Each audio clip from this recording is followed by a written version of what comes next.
All right, let's actually try to get something halfway decent out of this. So I feel. Then why did you bring me on? I don't know. I feel like we had halfway decent. Now we got to try. Yeah. Now we got to try. Yeah, we were set. You could have just been like, all right, Cole, have a good one. I've been like, all right. If you want to get out of here, plug your stuff, go play some racing games on Twitch, then you're more than welcome to. We have 8 minutes to load the next race. I don't have enough time to load it up. Might as well do an interview. All right, we'll do an 8-minute interview. Here we go. 8 minutes. No, we're fine. 8 minutes with Cole Radrick, also title of my sex tape. Here we go, everybody.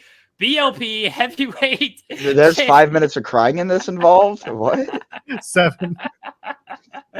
There we go. We got to account for 2 minutes of just the wondering of why we got to this point of our life. A lot of foreplay. All right, a lot of foreplay going on. Allegedly. Around here. I'll get confirmation if you would like. Let's just continue on, please. Dear God. Cole Radrick, BLP Heavyweight Champion out here. That's going to be the line that gets me divorced. Yeah, I hear yelling from the other room. BLP Heavyweight Champion. How do you feel being the champion? You took on Alec Price in a #1 contenders match, went to a draw, no contest, and then you're both inserted into the championship match, and then you won. That was a terrible decision.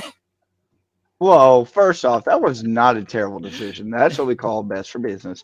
Nah, man. And in all reality, it was a really cool weekend. It was really cool, honestly, just to be able to win the Black Label Pro Championship. I've been there on and off for 4+ years. So, it's pretty cool. And I'm going to do what the kids say and let my nuts hang and be a pretty cool champion for a little bit, beat up some people, maybe beat up some Shawza McKenzie, help get her deported with Sean Ross Sapp, my dear longtime personal close best friend.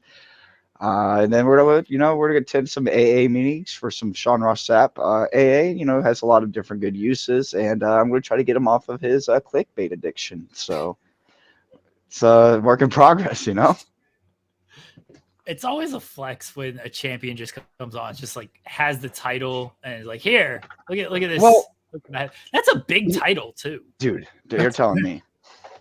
You're telling me. I had to go downstairs and grab it. So I got you sent me the link, 45 minutes after I asked for it, whatever. And so I was like, all right. So I got set up, and then right before I clicked hop in backstage, I was like, they're gonna ask to see the belt at some point. So I had to run my ass all the way back downstairs, grab the belt, and lug this huge thing up here. But yeah, so now we're going to flex with it, and nobody can tell me what I can do. How enjoyable was it to beat up Billy Starks? Little sister's my favorite pastime. Anytime I can just be bop. It's a great time. What wasn't great was when she beat me up when I was trying to wrestle Alec, and if you go back and watch it on, 5 Plus, Black Label Pro, I think it was called Too Hot to Handle, yes. I believe. Too cold to handle. Too cold to handle. Sorry. That is, it had a blue poster, CT. You could actually see me and Mouse getting into a little pushing match ringside after his kid attacked. I was like, Robert, what the fuck's wrong with your kid? And so me and a photographer almost got into a fist fight this weekend. I won a championship. I ran my own little wrestling show, and I'm going to sleep for the next week and a half. How did the Complex show go? I know you were very excited for it, running the show again, and I'm trying to bully you into the SpongeBob show. But how did Complex Chaos go? So the show came together. I don't know if we talked about it all, but the show came together in February. A local guy that's known me since I was 5-6 years old. He was like, hey, when's wrestling coming back to the Complex? I don't know. I'm busy with my own real life and my own wrestling. I don't have a lot of extra time. And he wanted to sponsor it, and it was enough money for me to be like, fuck, all right. And so they came together in a span of a week, and then Unsanctioned Pro hopped in and wanted to be a part of it. And so I told him, hey, the expectation is if we do 125 tickets, that's right above the median of the average of what we do here. That'd be really, really good. We had 170 odd people in that place. It was fucking awesome, which may not be a lot, but in the sports complex, and especially Spencer, that venue makes it feel huge. And during the show, we had to go grab more sets of bleachers because there's a baseball park literally right outside the sports complex. So I had to like grab security and grab a couple wrestlers to go grab more bleachers for the fans because we had to have more seating. So it was awesome, and you never know. If I feel like Goofy Goober rocking, there might be another show in October. It might have a little twist to it. It might not. It just kind of we have to kind of play things by ear and see how they go. Talk to me about. Sorry, go ahead, Jeremy. Do you follow? I was going to say. You go ahead, Joel. Jeremy already asked a question. I feel like Jeremy's the one that set up the Sean Ross Sapp thing. So no, not at all. He just comes in here on his own and just does whatever he wants. What a guy! Because, it's his channel. Sean is never invited on this show. He literally just shows up every single time. I mean, that's going to be me NFL season. So I'm just going to comment and I'm going to be like, all right, here's the picks for this week. Here's the over-under. Here's the overs on the passing yards. And you guys are like, Cole, why the fuck are you here? And I'm like, all right, and everybody have a good day and safe betting. And we tried to do it in an NFL preview show once. Didn't really happen. But if you're here, maybe it'll actually work. Oh, it will work. I am not a negotiator. I'm just going to do it. And eventually I'm going to be like, all right, Sean, where's my monthly paycheck? Done. Perfect. Well, that's what I do. Yeah, I mean, I just got paid, so I'm happy. See, that's what I'm saying. I'm here. I'm a working man's man. So about a month ago, I'm listening. That's right. You were having a hell of a match against a Japanese legend known as Yoshihiko. Can you talk to me about what it's like putting together a match with a legend like that? Were you nervous? And on top of that, what kind of stuff was pitched that you were just like, maybe I shouldn't try this with Yoshihiko? So how far back are we peeling the curtain on this one? Far back as you want, pal. All right, so we'll peel it pretty close to the thing. So basically the whole Yoshihiko match was like, you're wrestling a fucking doll. Like, if we're looking at it in the purest context, in like the least amount of context, this doll's a fucking legend in Japan. Like, has like had these really cool, interesting matches with a whole bunch of people. And so when I'm going into this weekend, I'm like, okay, we're gonna be like match 3 or match 4. We're gonna have 10 minutes, 8 minutes, whatever. And then it is what it is. So show day comes and one of the referees comes up and they're like, hey man, you're the main event and you got 12 to whatever time, yada yada yada, have fun. And I'm like, we're in California, so there's some California delicacies that everybody likes to enjoy, and I may or may not have enjoyed a couple of them. And I'm like, okay. All right, main event of DDT GCW show Mania Week against Yoshihiko. And I'm trying to pitch some ideas. Didn't get any feedback from him. I tried to see how he was feeling about the match. Didn't get nothing from him. And I was like, all right, I guess we're going to go out there and we're going to start shooting. And came up with some ideas, and it played out. I will say the one part that did you watch that match, Joel? I've seen bits and pieces of it. I haven't watched the whole game. Yeah. Jeremy, did you? I know you usually do watch some of my stuff.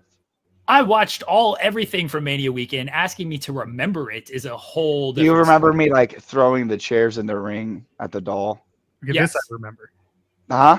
This I remember. So that was like probably like I would say the most improvised spot I did. That became like my favorite part of the match because it became like how many times I could chuck a chair and like directly hit this doll in different fashions. So I'm like literally you'll watch it. I go underneath the bottom rope, nailed it. Cool. I think the first one was over the top, nailed it. Underneath the bottom rope, nailed it. I was like, all right, well, like I need 5 more chairs for the duration of this match. So I went in between the middle and the bottom, and through the top and the middle, and over the top. And then I threw one as high as I could, and this chair just goes cracks right on the doll. And from there it was like rock and roll. Had a lot of fun with it. I think people enjoyed it, which is the best part of it, because if that match goes wrong, there's only one person to blame. You know what I mean? No heat on Yoshihiko for this. Yeah, exactly. Oh yeah, I mean, he was a little snug, but it is what it is. I was gonna say, did you get a receipt from Yoshihiko for Oh, just shooting with the chairs there? oh, brother, everything he did was a shoot. I couldn't see straight for the next day. I think emo night was that night, and I was a little bit tipsy, and I started singing like all these emo songs, maybe because I was concussed or something from this doll. Like I said, a lot of boots, a lot of hits were not really what we would call safe in the business. So What was Wait, it hold on, easier hold to on. wrestle on? Oh, go ahead, Joel. No, well, hold on. Are we sure that that's from the match and not from the California experience? Are we sure? no, brother, nah. There's two differences there. I know. Just making sure. Just making sure. I know there's Just a big. making sure. Yeah. There's definitely THC, CTE stuff that happens, where they kind of blend in really well. But no. Okay. Just clarify. I was gonna say, was it easier on the California delicacies because things might have slowed down a little bit, so you can kind of work at your own pace there. I would say the people obviously Yoshihiko has an invisible man, so I made sure the person that was the invisible man was like somebody that I knew I could rely on. Honestly, like I will say going into that match, I think I'm trying to think of it. I think I had one thing planned. And I was like, I'm just going to try to figure out like how heavy this doll is and how easy it is to move around to do this. And then I get to the doll. And I'm like, okay, like it's exactly what I thought it was going to be. And I was like, all right, where are these ideas? Do not know where these ideas are. Fuck, I'm about to wrestle this doll. Okay, they're on match 1 out of 9 matches. And I had no idea. And then it certainly then I just kind of started playing around and having fun with it, and then like it just kind of built from there. I will say when I asked like how much time we had, and we got let's say we said 12 to 15, and I was like, oh, like okay, sweet, 15, and they're like, you're gonna go 15 minutes wrestling a doll. I went 14 minutes and 48 seconds for the record, and then that does include the post match where I lost. So I bell to bell to bell to bell, 16 minutes. Thank you. Very proud of that. But no, honestly, like that match was really cool. And it's like, I think it's one of those things where it's like, you always hear the thing, you're wrestling a broom. How can you make it entertaining? Well, I just wrestled a doll, and like some people were actually entertained. And that's also really cool that people like are willing to lose the reality of things for a little bit. The cat is popping me, just going across this. Cats don't give a fuck, dude. Our cat will just go wherever she wants to go. Doesn't matter. Will just disrupt anything you have planned. It's their house, not yours. Yeah, Yeah, no, exactly. I'm merely the visitor. She spends more time in my house than I do, so. Our cat will go the long way, like around the house, just if it means like inconveniencing me. Doesn't matter. Can take the short route, or she'll go the long route to just inconvenience me. What do you make of the criticism when it comes to wrestling a doll? Because in Japan, in DDT, happens. People see it, not a big deal. Kenny Omega's wrestling a little girl. Kenny Omega's wrestled the doll. Kota Ibushi. In America, it's not, if you see this on national television, it becomes like, why is this on a national television type of program? But in Japan, not that big of a deal. What do you make of the criticism when it comes to this? I think us as Americans, we are more opinionated, and that goes for like a lot of different stretches of life, whether that be your favorite NBA team, your favorite NFL team, MLB team. Like there's so many people that say this player sucks and this guy sucks and this guy sucks. And it's like, that guy that you're talking about is like a one-of-one, like human athlete that will like boat race you in everything that you do. So for me, wrestling like adult is like, pro wrestling is art. Art has many different forms. Art is based on perception. Perception is, again, everybody has their own different perception. You're going to view Sean Ross Sapp differently than I do, different than Joel does, different than anybody. So then she's like, shut the fuck up. Um, so I would just say it's like there's definitely going to be people that are like, that's not wrestling, and that's not going to appeal to me. And it's like, okay, but there's people that are going to be tuning in that this does appeal to, and I'm going to appeal to those people. And guess what? I'm going to have more matches later on that might be more appealing to you, or I'm just not a guy that appeals to you, and that is perfectly okay, perfectly acceptable. I'll just read your shitty comments on Twitter and talk about how pale I am and how the Colts suck and all that. So yeah, Well, I you mean, just the you just can't give. second part true. Yeah. Eddie, AR5 in the building. Let's go. Good luck. Let's talk about hardcore matches for a sec. You get beat up a lot. You get beat up with various weapons. How the hell do you? How? Like what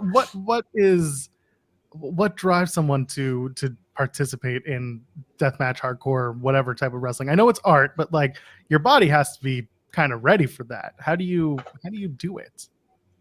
Yeah, I usually prepare by like breaking about 50 glass bulbs and rolling around on the ground about a week out from the match just to toughen up, just normal things. Like no, there's really no way you can really prepare yourself. It's more of a mindset thing, and I take great joy in doing things that people either think I shouldn't do or I'm stupid for doing, and I just like being able to people.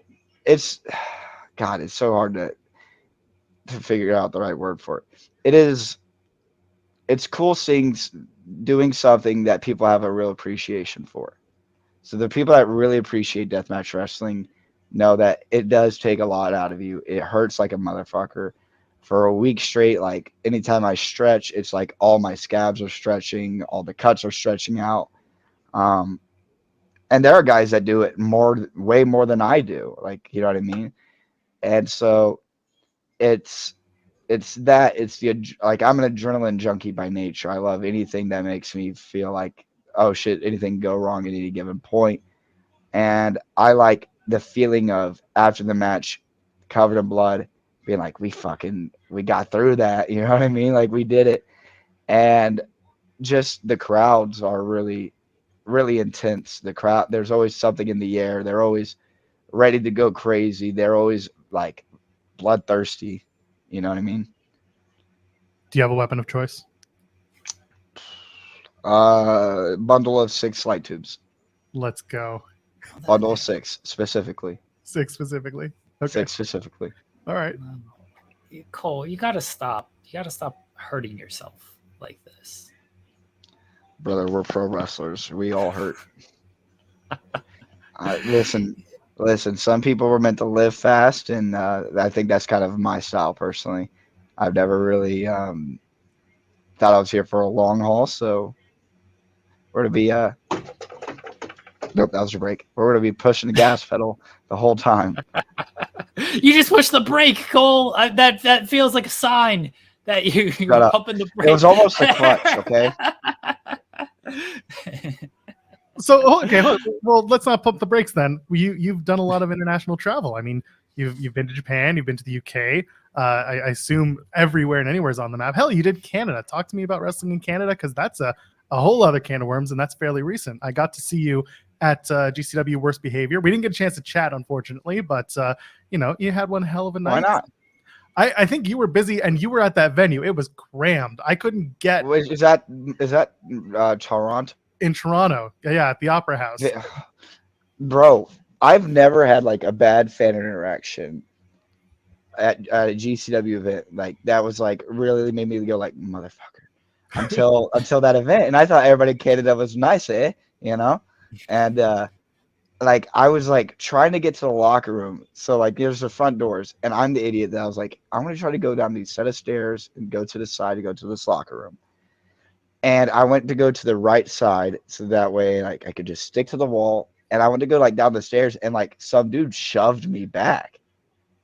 And I was like, hey, excuse me. And again, mind you, it's fucking packed, right? Yeah. And I was like, I'm sure he thought I was just like somebody like trying to like get a better like standing point. But I had like my hood up and shit, and he like shoved me back, and I was like, are you fucking what? And luckily, like one of the security guards like came over and he's like, "Where are you trying to go?" And I was like, "I'm trying to go to the fucking locker room." And the guy like looked at me. The security guard goes like, "Why did you shove him?" And the guy's like, he was pushing me out of the way. And I was like I always do like this little deal, like, "Excuse me, I'm sorry. I'm a short little guy. Like, please don't hurt me. I'm very fragile." But honestly though, besides that, like one dude that was just probably just stoned and drunk, and respect to it, brother. Dude, Toronto was so sick. Canada was fucking awesome. I'm not going to say I'm the biggest fan of what you guys call Timmy's. Thank you. By the way, I'm on your side. They're dog shit. I'll die on that. I will die on that hill, but I will sign up. I will only go to Timmy's though because I can get chocolate milk there, and that chocolate milk in Canada is fucking good. He's right about that part. No, man, I've been very lucky to travel all over though. You know, like you said, went to Canada twice. Canada twice. I've been to England twice. Went to Japan. Went to Mexico. So that was really cool. Hopefully doing a little bit more traveling later on this year and see how it goes. Send you to Australia. You and Shaza can have a deportation match. Like, we are all in agreement that we need to take care of that situation, right? Why? We can cut that. We can cut this from the interview. Like, absolutely. Don't get me wrong. Like, why are we so we can mean just to mute Shaza this part. McKenzie? Like, they can't read my lips. Like, we can just get rid of her. We can like shave her head, send her back with like a mohawk. You know, the mohawk are over there though. Yeah, that might actually work for her. I thought you guys wanted to help Shaza. I'm providing solutions. Oh yeah, totally. She's over with the government. Maybe this will get her more over. Who knows? True. I'm just saying, when she was like on this side of the screen, like I was doing really good camera work of just being like. We do need you had an extra chair there. We do need to like CGI somebody into that chair for you. No, it's actually the location of the Black Label Pro Championship while I am on Rec Twitch Mountain. Belts, yeah, fair. Yeah, show some respect. Sorry, okay. My bad. Come on. You're all right, cool. Hey, you're a Panthers fan, right? Unfortunately, yeah. Why? I thought you guys were taking CJ. No, it seemed like it may be at first, but then by the week of the draft, all the chatter was Bryce Young. We'll see. Hopefully they're right. They gave up a lot to get him. So Colts are still going to have a better record than you guys this year with Anthony Richardson. Let's go. Sorry, Joe, that's American football. Bust. We don't know the CFL like up. You know. Neither do I. It's fine. Joel doesn't know CFL, so I have to worry about that. I got a friend who took me to a CFL game once. I made it to the third quarter, and I was like, "And we're done." And I walked. You're like, "When's the high spot happening?" Pretty much. Cole, someone tried to make a Will Levis joke on the show on Friday, talking about like slipping in the draft. Joel just completely confused as to what was happening. What'd you think? He was some type of like mathematician or something. Joel, you were like, why are we talking about math on this show? Just embarrassing performance. Like, I will never prey on a sport athlete's like an athlete's downfall in their sport, but I will say that there was like a small part of me that was like watching Will Levis like slip was like, okay, this is what I needed as a person to heal. Like, I needed to make sure that we as Colts did not take this guy. You know, I did not want this guy. Like, I like, he might be a great quarterback, but I need a dual threat. I need somebody that can get out of the pocket. I need a run threat with JT, with AR, and guess what? We don't have a lot of wide receivers, so that just kind of opens things up. And so, like, this is like my Shawn Michaels debut back whenever he found Christianity. I feel wholesome and back and together again. Until Will Levis kills y'all for 2 games a season in the same division, I don't think it's gonna happen. I'm just saying. In Tennessee, Cole, you can't, you know, these people that you don't know, you can't like pray for their downfall and stuff, because then the karma just comes back to get you. Karma is a cat sitting in your lap because it loves you. Hey, I'm here to agree with you. Will Levis is going to be a great backup in the NFL, but that doesn't mean he's going to win games against the Colts as a backup. Ryan Tannehill's the guy down there still for another year. God bless his soul. Cole, we have to let you go because Thank half God, of your Pat time, McAfee I mean, show's really, almost coming up. your entire time was, taken up, and then you kindly graced us with more time. Let everybody know where they can find you at and when the SpongeBob show will be happening. If the SpongeBob show is happening, I need a Fightful When? sponsorship. You hear Sean bragging about all his money. This is the problem Pull now. Sean back into this. Pull Sean back into this. When he's talking about all this money he's making now, I know. we're calling some favors. Where's he at? Where's he at? I want to. God damn it! Do not make me message him and get his ass back on here. Call him out publicly. I hear that works on Twitter. He's tired of me bugging him for money. So somebody else I will publicly shame him on Twitter. All about But yeah, so nothing to plug about a SpongeBob show.